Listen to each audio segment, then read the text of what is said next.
Welcome. In this video, I'll show you how to add client users in Zoho Projects. All right.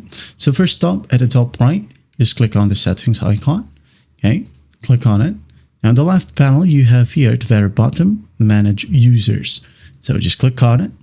Wait for it to load. And once it loads, under manage users, okay, we have client users. So just click on it. Now you can go ahead and add in a customer right here or invite client user in the section where you have a drop down, add a customer. Okay.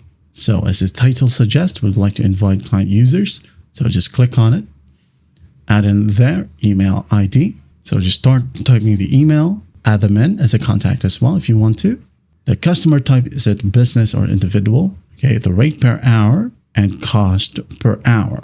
Select the projects where you wanted to associate this client. For example, all the projects from this specific project group, or select one or two or all again. Okay. If you want to apply portal values, just click on this hyperlink. And once that's set up, click on invite right here. And the client will receive an email where he or she can just easily click on accept invitation. And there you have it. That is how you add client users in Zoho Projects. Well, I hope this video helps and I'll see you in the next one.